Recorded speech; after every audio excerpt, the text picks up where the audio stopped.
सरगम studio बोध गया।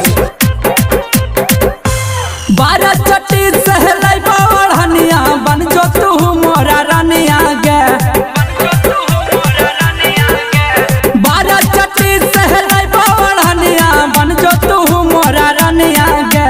लाला दी से उठ के लाली ले आइबो करमौनी से तोरी कनवलिया गे। लाला दी से उठ के लाली ले आइबो करमौनी से तोरी कनवलिया गे।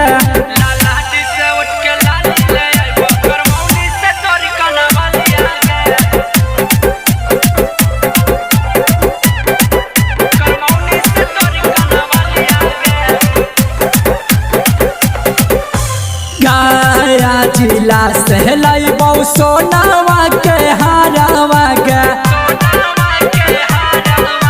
कुछ ना कमी हो तो बन जो मोरा लभारावा गे।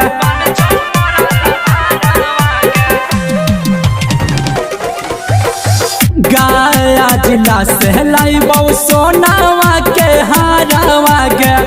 कुछ ना कमी हो तो बन जो मोरा लभारावा गे। जवन कहमी तवन देबो सोनावा के नथुनियो गे। लाला दी से उठ के लाली ले आइबो करमौनी से तोरी कनवलिया गे।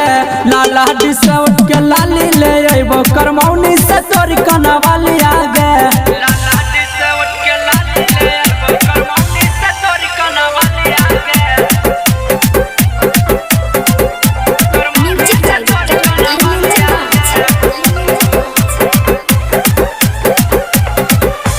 हियो माँ गहिया गे छौड़ी कर ले मोरा से शादी आगे।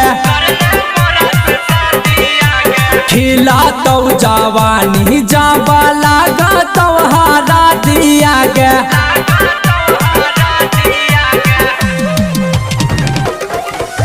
हियो माँ गहिया गे छौड़ी कर ले मोरा से शादी आगे। खिला तो जवानी जाबा लागा तो हारा दिया गे।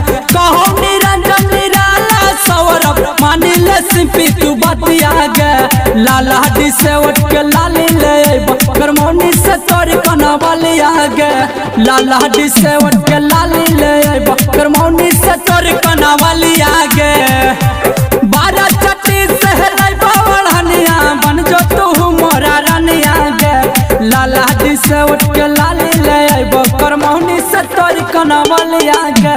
लाला दी से उठ के लाली ले आइबो करमौनी से तोरी